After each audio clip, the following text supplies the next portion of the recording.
Olá pessoal, tudo bem? Eu me chamo Rafael Viana, sou professor da disciplina de Direito da Criança e do Adolescente aqui no Universo Júris, no nosso curso preparatório para delegado da Polícia Civil. Bom, nós vamos dar início então a este módulo, Direito da Criança e do Adolescente, onde nós vamos estudar principalmente os assuntos que mais caem relacionados à criança e o adolescente nas provas para o concurso de delegado da Polícia Civil, tá certo? Por isso que todos vocês receberam um raio-x, que é uma análise bem detalhada de todos os assuntos que caem na prova de delegado. E no nosso caso, nós fizemos um raio-x onde você observou que nas matérias, os assuntos relacionados à criança e o adolescente, os temas que mais caem são ato infracional, medida socioeducativa e crimes relacionados, crimes previstos no ECA. Então, o nosso objeto de estudo principal serão essas temáticas, porque é aquilo que é mais cobrado nas provas para delegado, tá certo? Então, para que a gente possa focar o nosso estudo, por isso a importância de você ler atentamente o raio-x, tá bom? Pessoal, mas eu queria fazer com vocês aqui uma análise inicial, fora desse contexto do raio-x, do ato infracional, da medida socioeducativa e dos crimes do ECA. E eu vou justificar o motivo, tá certo? O Estatuto da Criança e do Adolescente, ele possui uma dinâmica muito simples. Ele possui uma dinâmica muito simples, que é um tronco principal chamado Doutrina da Proteção Integral. Porque, como a gente vai ver, ele regula a doutrina da proteção integral. Se a gente compreender o que é a doutrina da proteção integral, nós vamos conseguir desenvolver um raciocínio lógico relacionado ao direito da criança e do adolescente, que vai lhe permitir resolver qualquer questão relacionada a direito da criança e do adolescente. Professor Rafael, eu não me lembro exatamente do artigo para responder uma determinada questão, eu não me lembro se aquilo é possível, se não é possível. Se você entender o que significa a doutrina da proteção integral, quais são as características dela, você vai conseguir desenvolver o raciocínio lógico e responder a qualquer questão que envolva direito da criança e do adolescente. Principalmente aquilo relacionado às medidas socioeducativas e aos atos infracionais. Por isso, nós vamos fazer uma breve digressão aqui para que a gente analise a doutrina da proteção integral e como ela se desenvolveu, tá bom? E aí eu vou compartilhar aqui com vocês essa análise histórica, tá bom? Para que a gente chegasse na doutrina da proteção integral, nós tivemos duas outras teorias anteriores, duas outras doutrinas, duas outras formas de enxergar a criança e o adolescente no Brasil. Ou seja, o tratamento legislativo que foi dado à criança e ao adolescente no Brasil se desenvolveu inicialmente a partir do que a gente chama de doutrina penal do menor. Professor Rafael, essa doutrina penal do menor, ela se caracteriza pelo quê? O que é que ela significa? A doutrina penal do menor, pessoal, ela consiste num tratamento exclusivamente criminal dado à criança e ao adolescente. Ou seja, no Brasil Império, o início do Brasil República, você não tinha legislações específicas como temos hoje, voltadas a uma perspectiva social, protetiva, de garantia de direitos fundamentais à criança e ao adolescente. Você tinha o quê? Uma previsão muito rasteira, muito breve, e quando havia do ponto de vista punitivo, ou seja, quando aquele adolescente, aquele jovem, aquele menor praticasse alguma infração, havia a previsão da punição para ele. Uma punição que era bastante semelhante até à situação que envolvia os adultos. Então, o tratamento era quase que praticamente igual no Código Penal do Império e no Código Penal da República. Quando foi em 1927, pessoal, certo? Um juiz da vara de menores, essa era a titulação na época, hoje não se chama mais vara de menores, hoje é vara da infância e juventude, tá certo? Ele levantou a discussão sobre uma legislação específica voltada para a criança e o adolescente, voltada para a figura do menor. Esse juiz chamava-se Melo Matos. E em 1927, então, foi criado o Código de Melo Matos, que foi o nosso primeiro Código de Menores.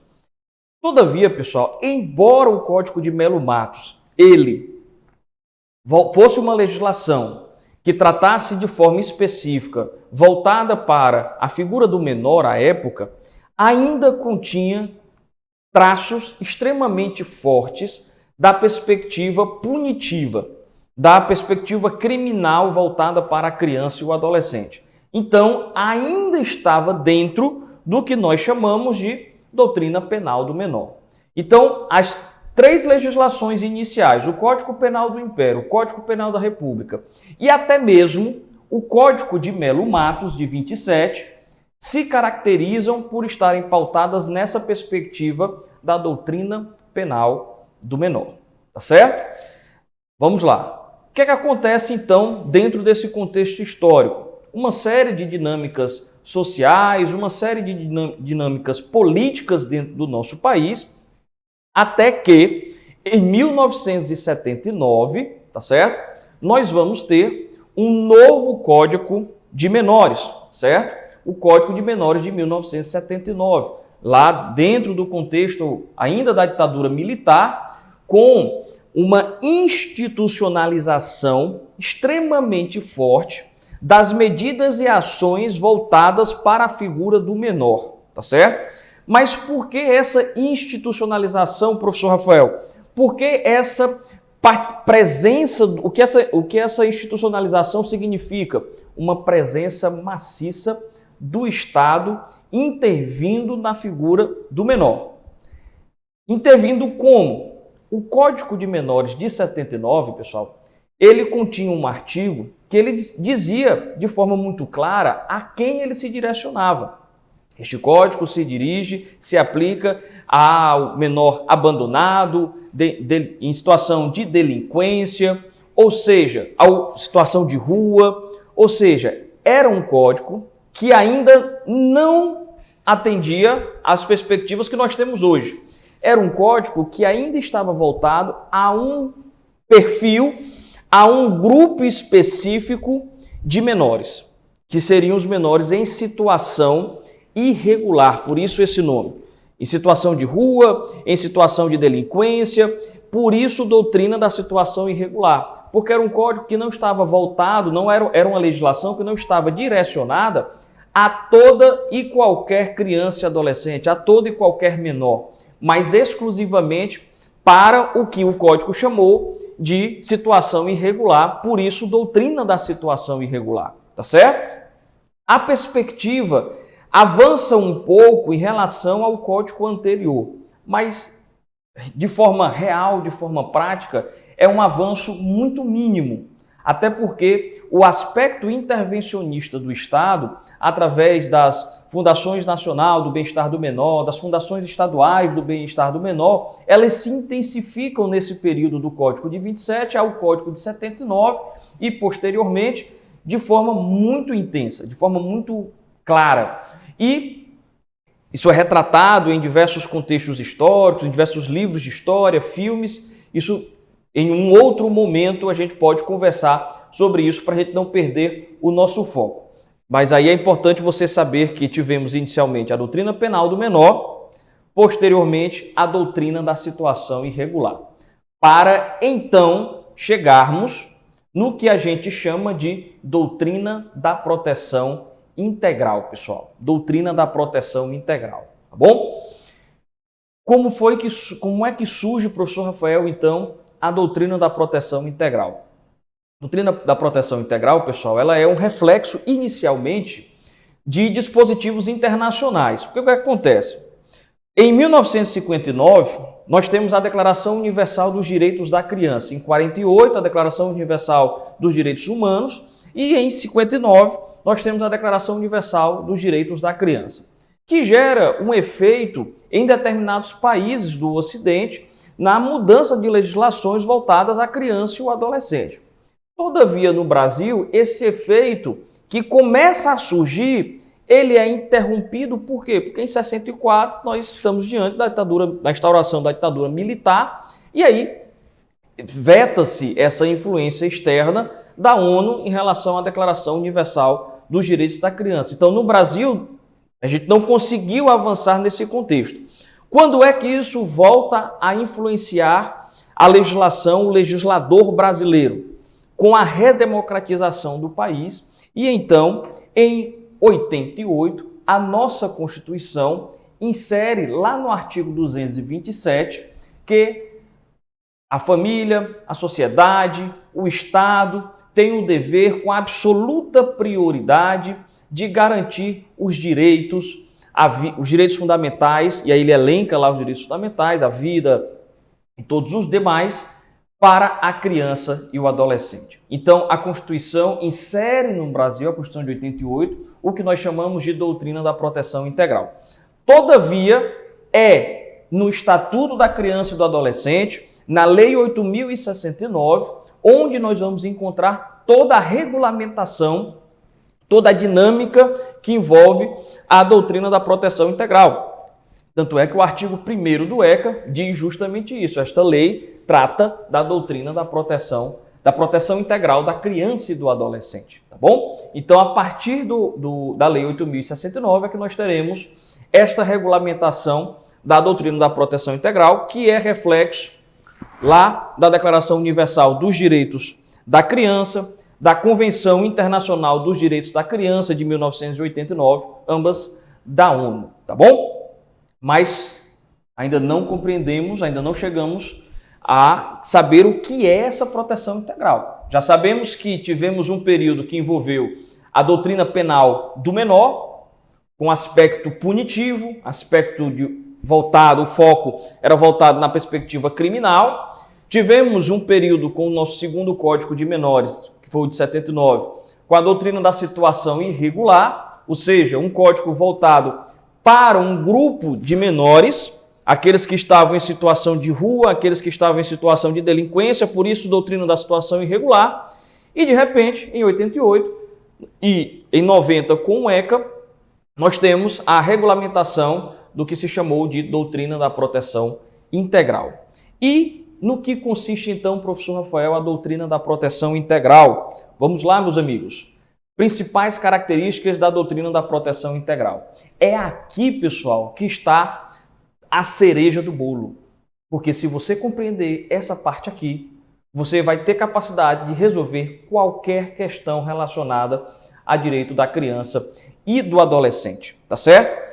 Qual é a principal característica que a doutrina da proteção integral traz em 88 e regulamenta-se com o ECA em 1990, pessoal? A criança e o adolescente não são mais tratados como meros objetos de intervenção, como os códigos anteriores de 27, o de 79 tratavam. Ou seja, não consideravam a criança ou o adolescente como sujeito de direitos. A doutrina da proteção integral, ela rompe completamente, é um novo paradigma, é uma visão completamente distinta dos códigos anteriores. Mas é completamente mesmo, pessoal, totalmente diferente. Nós ainda temos alguns ranços, algumas características que muitas vezes queremos trazer dos códigos anteriores, mas o Estatuto, com a proteção integral, ela rompe de vez com toda a perspectiva doutrinária que anteriormente vigorava no nosso ordenamento. Por quê? Porque a criança e o adolescente passam a ser sujeito de direitos. E o que é que significa, professor Rafael, ser sujeito de direito, né? A criança e o adolescente ser sujeito de direito. Sendo sujeito de direito, pessoal, todas as dinâmicas, processos, medidas, ações que envolvam a criança ou adolescente precisam levar em consideração o seu interesse, o seu melhor interesse, precisam garantir a sua efetiva participação, obviamente, observada a idade, o aspecto psicológico, pedagógico, mas há uma participação agora intensa da criança e do adolescente em todas as dinâmicas, processos legais, medidas, ações que envolvem a criança e o adolescente. Prova disso é, por exemplo, no processo de adoção ou na colocação em família substituta. tendo mais de 12 anos, ou seja, sendo adolescente, tendo mais de 12 anos, obrigatoriamente é necessário o consentimento dele para que seja concedida a colocação em família substituta pelo juiz. Ou seja, não é só obrigatório o juiz escutar o adolescente, é obrigatório que se tenha o consentimento do adolescente. O juiz pode até justificar, pode até negar a colocação em família de substituta, por exemplo, uma adoção, por conta de outras razões. Mas se for para ele deferir a adoção, ele obrigatoriamente precisa do consentimento desse adolescente, certo? Ou seja, isso significa o quê? A legislação, o ordenamento, trazendo a figura do adolescente, da criança, como peça importante em tudo aquilo que lhe diz respeito. Ora, o principal atingido no processo de adoção vai ser o adolescente, então, a criança. Então, por que não escutá-lo? Precisamos escutá-lo. Ou seja, a criança e o adolescente, pessoal, quando são tratados como objeto de intervenção, a perspectiva é, do ponto de vista geral, que nós, adultos, sabemos sempre o que é melhor para ele e não interessa escutá-lo. A doutrina da proteção integral muda isso. Nós precisamos escutá-lo sim, porque ele é sujeito de direitos. Nós não estamos apenas dando direito a eles como uma faculdade, mas os direitos são deles, obrigatoriamente, tá certo? Então isso muda completamente o paradigma. Tanto é que lá no ato infracional, o que é que vai acontecer? É garantido, na apuração desse ato infracional, o devido processo legal. Ele tem direito a uma defesa técnica, de forma obrigatória.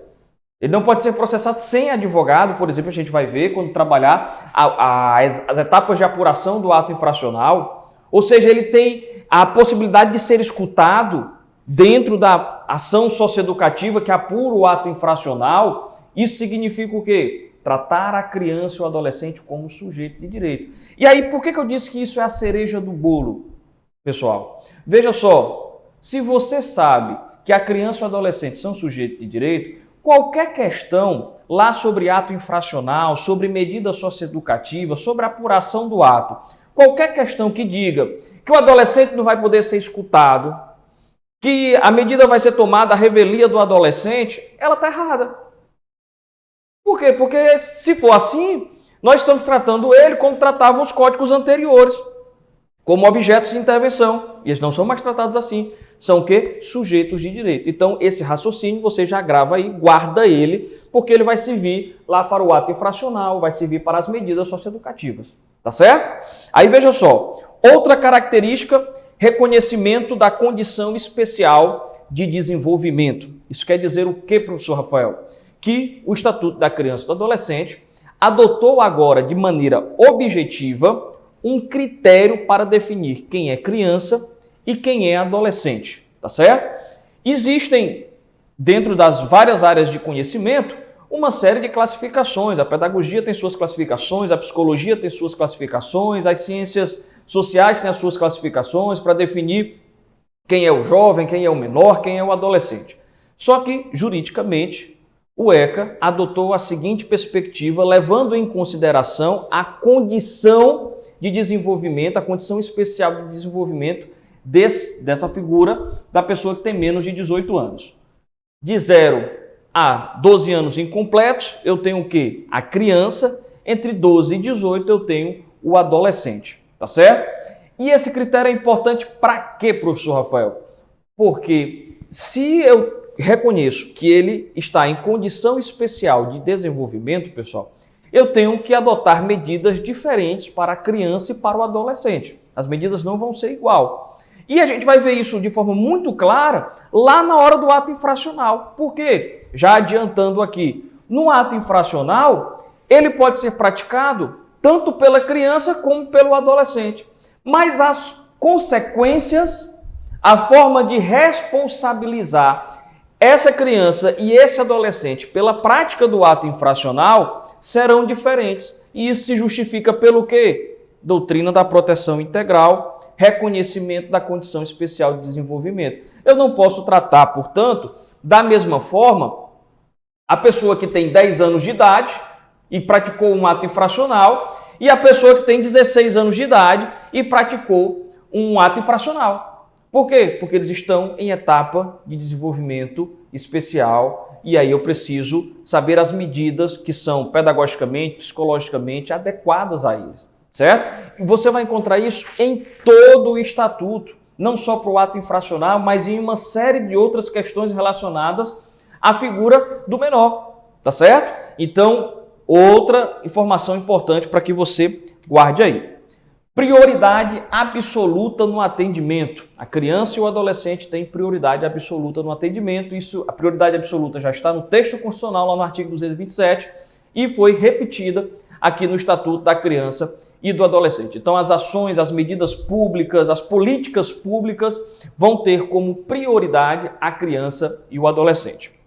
Uma outra característica é responsabilidade compartilhada, pessoal. O que é que isso quer dizer?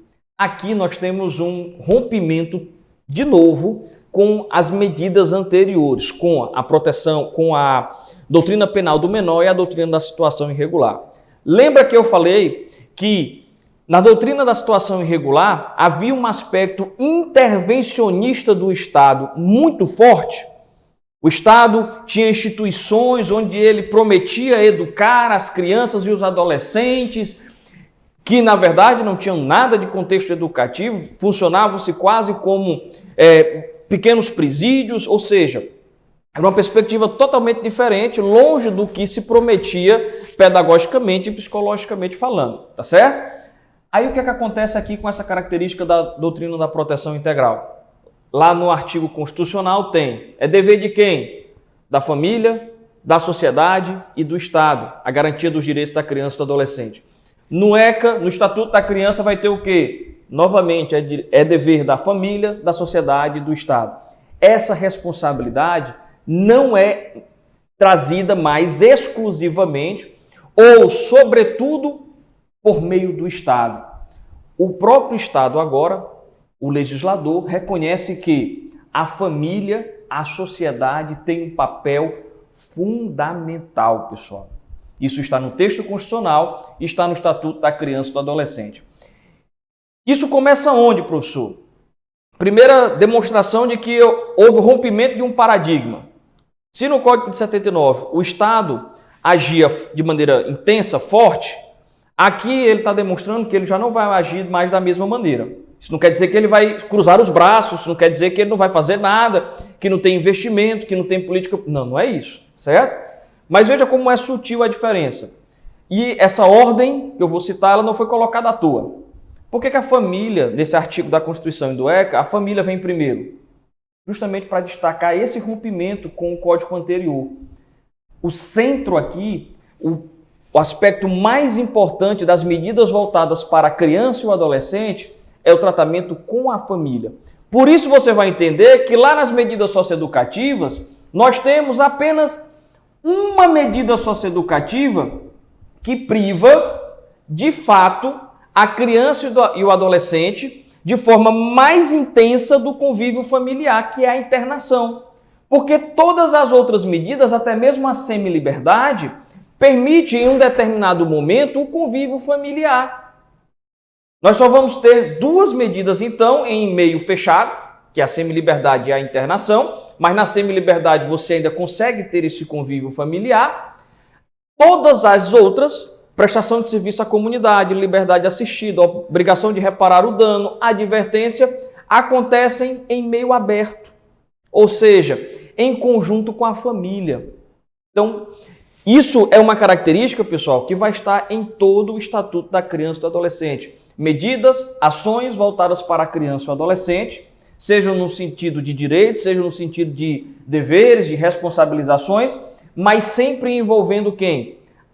Primeiramente, a família, depois a sociedade e depois o Estado. O Estado está por último, não porque ele vai fazer menos, mas foi para demonstrar que a dinâmica de tratamento mudou. A dinâmica de tratamento mudou e a família ganhou um foco principal agora. Por isso, ela é tratada aqui num contexto de responsabilidade compartilhada. Responsabilidade agora passa pela família, pela sociedade e pelo Estado. Isso é fundamental, pessoal, porque vai ter reflexo lá nos atos infracionais, lá nas medidas socioeducativas. A gente vai perceber por que a maioria é meio aberto, né? Por que a maioria acontece em contato com a família? Por que não há uma institucionalização dessa medida? Justamente porque se trata de um rompimento com o código anterior, tá certo? Outra característica, pessoal, descentralização política administrativa. E aí, entre parênteses, municipalização do atendimento. O que é que isso quer dizer? Ora, se a família ganhou um foco principal, você há de convir comigo que, para que eu garanta esse convívio da criança, do adolescente com a família, todas as ações, medidas, e quando eu falo medidas, são medidas políticas, de uma maneira geral, medidas públicas, né, de políticas públicas, e as medidas socioeducativas, também como consequências do ato infracional, vão precisar ocorrer de forma que não haja o rompimento do vínculo familiar. E para que não haja o rompimento do vínculo familiar, pessoal, é necessário manter essa proximidade do adolescente, da criança com a sua família. Por isso, a descentralização política administrativa, que fica consubstanciada na municipalização do atendimento. Ou seja, a prioridade é que todas as medidas de atendimento, ações voltadas à criança e ao adolescente se deem aonde? No âmbito municipal, no âmbito do município. Isso não quer dizer que serão de competência exclusiva do município. Atenção para isso. Não quer dizer que são de competência exclusiva do município. Nós temos ações que são de competência municipal, ações que são de competência estadual, ações que são de competência da União. Mas a prioridade, a preferência é que essas ações que são de competência do Estado aconteçam aonde? Dentro dos municípios e não só nas capitais. As ações que são competência da União aconteçam nos municípios e não só nos estados, nas grandes metrópoles. Por quê? Porque se a criança, o adolescente, no caso, o adolescente praticar um ato infracional e ele sofrer uma medida de internação e ele precisar sair do seu município lá no interior do Ceará para cumprir medida de internação em Fortaleza, na capital, o que é que vai acontecer? Rompe-se o vínculo familiar. Porque a família talvez não vá ter condição sempre de visitar o adolescente. Então a ideia é que eu tenha medidas locais de internação, entidades de internação nos municípios, ou pelo menos de forma mais regionalizada, para eu evitar o rompimento do vínculo familiar. Para a gente chegar aqui mais próximo de encerrar esse nosso primeiro bloco, pessoal, tá certo? Vamos às duas últimas características. Utilização de novas terminologias. Eu não sei se você percebeu, mas ora eu usava o termo menor, ora eu usava o termo criança ou adolescente. Tenha sempre o cuidado, se você vai fazer uma questão dissertativa, de repente é uma prova que tem a questão dissertativa, uma segunda fase de concurso, se você vai se referir ao texto legislativo, ao momento atual que envolve a criança e o adolescente, você tem que utilizar o termo técnico correto, que é o que está no Estatuto, que é criança e adolescente. Por quê? Porque o Estatuto não usa mais o termo menor.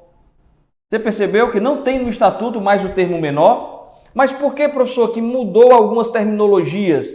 Por que o Estatuto aboliu o termo menor?